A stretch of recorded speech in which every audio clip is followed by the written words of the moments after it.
नमस्कार, news for nation देख रहे हैं आप। आपके साथ मैं हूं ऋचा शर्मा। इस बार के विधानसभा चुनाव में एनडीए की सरकार तो बन गई। एक बार फिर से नीतीश कुमार बिहार के मुखिया तो बन गए, लेकिन जेडीयू जो 122 सीटों पर चुनावी मैदान में अपने सिपाहियों को खड़ा की थी, मात्र 43 सीटों पर आकर सिमट गई, जिसके बाद से लगातार पार्टी में समीक्षा बैठकें की जा रही है और ये पता लगाने की कोशिश जारी है कि आखिर हार हुई तो किन कारणों से हुई। इसी बीच ये खबर सामने आ रही है कि जेडीयू अब इस पर फुल फोकस करेगी। इसके साथ शुक्रवार से ही जेडीयू नेता अपने अपने विधानसभा पहुंच रहे हैं और वहां पर जाकर हार की समीक्षा कर रहे हैं कि आखिर वहां पर पराजय हुई तो किन कारणों से हुई। जेडीयू इसको लेकर एक्टिव हो गई है।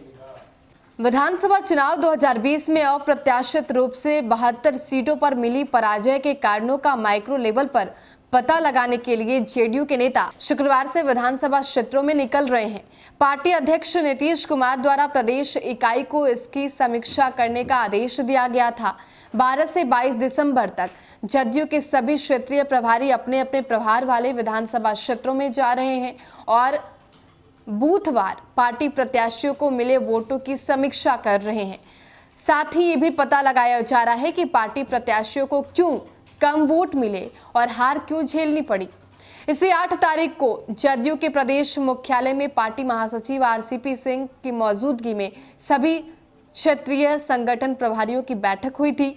राष्ट्रीय और प्रदेश नेतृत्व के निर्देश पर हुई इस बैठक में बूथ स्तर तक उन सभी 72 विधानसभा क्षेत्रों में जाकर क्षेत्रीय संगठन प्रभारियों द्वारा हार के कारणों का पता लगाने का निर्णय भी लिया गया। इस काम में क्षेत्रीय प्रभारियों का सहयोग जिला संगठन प्रभारी करेंगे और इसके साथ कई जगह इस कार्य में विधानसभा प्रभारी को भी लगाया गया है। सूत्रों ने बताया है कि संगठन प्रभारियों को 72 सीटों पर हुई हार के कारणों की जानकारी 2 स्तर पर इकट्ठा करने को कहा गया है। वे सांगठनिक और राजनीतिक दोनों कारणों तक उसके तह तक जाएंगे। क्षेत्रीय प्रभारी अपने साथ चुनाव आयोग द्वारा जारी परिणाम भी रखेंगे ताकि बूथवार मिले वोटों का आंकड़ा उनके पास हो। कार्यकर्ता से भी राय शुमारी की जाएगी। समीक्षा 3 स्तरों प्रखंड, पंचायत और बूथ स्तरों पर होगी।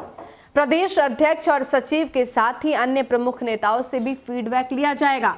सभी संगठन प्रभारियों को 25 से 26 दिसंबर तक प्रदेश मुख्यालय को रिपोर्ट सौंपनी है।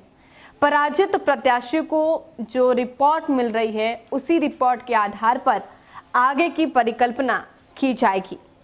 तो बिहार में अपनी पृष्ठभूमि मजबूत करने के लिए जेडीयू फिर से दूनी मेहनत कर रही है और इसके साथ अपने सभी सिपाहियों को ये पता लगाने के लिए बोला गया है कि वहां पर किन कारणों से उनकी हार हुई।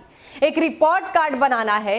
ये रिपोर्ट कार्ड बूथ बार होगा, यानी कि पूरे डेटा के साथ हार हुई, वोटों का अंतर क्या हुआ, ये तमाम जानकारी उस रिपोर्ट कार्ड में रहेगी। वोटों का अंतर अगर ज्यादा हो रहा है तो वो किन मुद्दों को लेकर हो रहा है, जनता का मिजाज क्या है, तो ये तमाम चीजें जो हैं वो उस डेटाबेस में, उस रिपोर्ट कार्ड में होगी और जिसे 25 से 26 दिसंबर तक मुख्यालय में जमा कराना है।